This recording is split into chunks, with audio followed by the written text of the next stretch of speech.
আসসালামু আলাইকুম। আমাদের মহান বিজয় দিবস উপলক্ষে রাষ্ট্রপতির সংবর্ধনা অনুষ্ঠানে উপস্থিত থাকার জন্য বিএনপির ভারপ্রাপ্ত চেয়ারপারসন তারেক রহমান এবং চেয়ারপারসন খালেদা জিয়াকে আমন্ত্রণপত্র পাঠানো হয়েছে রাষ্ট্রপতির পক্ষ থেকে, এবং খুবই সৌজন্যতার সাথে এই আমন্ত্রণপত্র রাষ্ট্রপতির সামরিক সচিব মেজর জেনারেল মোহাম্মদ আদিল চৌধুরী তুলে দিয়েছেন দলের স্থায়ী কমিটির সদস্য জাহিদ হোসেনের কাছে। এখন অনেকে বলতে পারেন, প্রশ্ন তুলতে পারেন, যেটি নিয়ে আর আলোচনার কি আছে, খুবই স্বাভাবিক। এখন তো বিএনপির চেয়ারপারসন বা বিএনপি নেতাদেরকে আমন্ত্রণ জানানোই হবে। কিন্তু না, এর সঙ্গে বেশ কয়েকটি বিষয় আলোচনা রয়েছে, এবং প্রথমে যেটি আলোচনাটা ঠিক নয়, আমি ইতিহাসের আর এক নির্মম পরিহাসের কথা মনে করিয়ে দিই। বর্তমানে আমাদের যিনি রাষ্ট্রপতি মোহাম্মদ শাহাবুদ্দিন চুপ্পু, তিনি তো শেখ হাসিনার সবচেয়ে আস্থাভাজন ব্যক্তিদের একজন। সবচেয়ে আস্থাভাজন ব্যক্তি হিসেবেই তার অনেক ধরনের অযোগ্যতা থাকা সত্ত্বেও সরকারের কঠিন কোনো মুহূর্তের সামনে এসে শেখ হাসিনাকে রক্ষার জন্য যে ব্যক্তি অবনত মস্তকে সব কিছু পালন করতে পারবেন, তেমন বিবেচনাতেই তো রাষ্ট্রপতি মোহাম্মদ শাহাবুদ্দিন চুপ্পুকে নিয়োগ দেওয়া হয়েছিল রাষ্ট্রের সর্বোচ্চ পদে।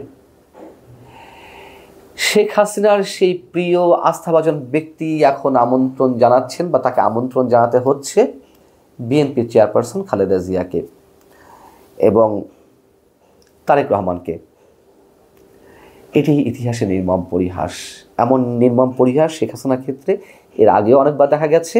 যেমন কদিন আগেই সেনাকুঞ্জে সশস্ত্র বাহিনী দিবসে বেগম খালেদা জিয়া অতিথি হয়ে গেলেন, তিনিই ছিলেন সেই অনুষ্ঠানের মধ্যমণি, এবং যেই সেনানিবাস এলাকা থেকে খালেদা জিয়াকে বের করে দেওয়া হয়েছিল চরম প্রতিহিংসার জায়গা থেকে, শেখ হাসিনা তাকে বের করে দিয়েছিলেন। খালেদা জিয়া কাঁদতে কাঁদতে বেরিয়েছিলেন। সেই সেনানিবাসে খালেদা জিয়া হয়ে ওঠেন মধ্যমণি, আর শেখ হাসিনা কোথায় রয়েছেন, বাংলাদেশ থেকে কত দূরে অবস্থান করছেন।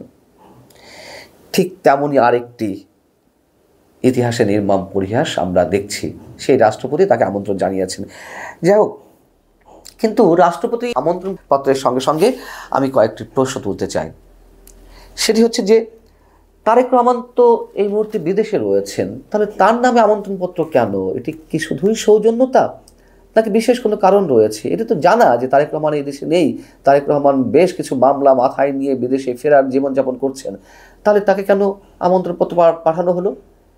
তিনি কি তাহলে 16 ডিসেম্বর আগেই দেশে ফিরছেন? তেমনটি হওয়ার সম্ভাবনা খুবই কম। আচ্ছা, তাও না হয় বুঝলাম যে তাকে সৌজন্যতা খাতিরে তার নামে আমন্ত্রণপত্র গেছে, তিনি আসতে পারেন আর না পারেন।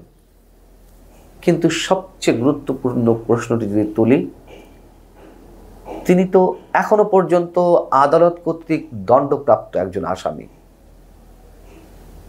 তাকে কেন আমন্ত্রণপত্র পাঠানো হলো? অন্তত আইনের দৃষ্টিতে তিনি একজন দণ্ডপ্রাপ্ত আসামি। আমরা যে যার জায়গা থেকে যতই ধরে নেই না কেন যে তিনি অনেক ধরনের মিথ্যা এবং হয়রানিমূলক মামলা মাথায় নিয়ে ফেরার জীবনযাপন করছে, এটি ওপেন সিক্রেট। যতই তর্ক উঠুক না কেন, যতই বিতর্ক গড়ে উঠুক না কেন, তিনি এখনো পর্যন্ত দণ্ডপ্রাপ্ত আসামি, এটি বাস্তবতা। তার নামে বা তার বিরুদ্ধে 84টি মামলা ছিল।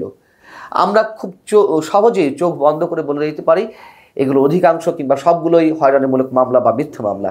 কিন্তু আদালত মানে সরকারের অনুগত হয়ে যে রায় দিক না কেন, তিনি তো এখনো পর্যন্ত সব মামলা থেকে জামিন পাননি। এখনো পর্যন্ত তার বিরুদ্ধে তিনটি মামলা রয়েছে। 84টি মামলার মধ্যে 81টি তিনি খালাস পেয়েছেন, এবং যে 3টি মামলা তার বিরুদ্ধে এখনো চলমান, বা যে 3টি মামলার মধ্যে তিনি 2টি মামলায় দণ্ডপ্রাপ্ত, সেই দুটির একটি হচ্ছে অর্থ পাচারের মামলায় ঢাকার একটি বিশেষ জজ আদালত তাকে খালাস দিয়েছিলেন। তার বিরুদ্ধে সরকার আপিল করেছিল, তখন হাইকোর্ট 2016 সালের 21 জুলাই তাকে 7 বছরের কারাদণ্ড দিয়েছিল, পাশাপাশি 20 কোটি টাকা জরিমানা করেছিল। আর 2018 সালে 8 ফেব্রুয়ারি জিয়া অরফানেজ ট্রাস্টের দুর্নীতি মামলায় তারেক রহমানের বিরুদ্ধে 10 বছরের দণ্ড দেওয়া হয় এবং আরেকটি হচ্ছে মানহানি মামলা রয়েছে। এই 3টি মামলা রয়েছে, যার 2টিতে তিনি দণ্ডপ্রাপ্ত। দণ্ডপ্রাপ্ত কোনো আসামিকে বঙ্গভবনে আমন্ত্রণ জানানো যায় কিনা খোদ রাষ্ট্রপতির পক্ষ থেকে, এটি খুবই ভ্যালিড একটি প্রশ্ন। আমি জানি না এটি জানানোর কোনো সুযোগ আছে কিনা। যদি না থেকে থাকে, এটি একটি বাজে দৃষ্টান্ত হবে। সরকারের ইচ্ছাতেই রাষ্ট্রপতি মোহাম্মদ শাহাবুদ্দিন চুপ্পু সাহেব তাকে আমন্ত্রণ জানিয়েছেন, আমন্ত্রণপত্র পাঠিয়েছেন, এটি চোখ বন্ধ করে বলে দেওয়া যেতে পারে।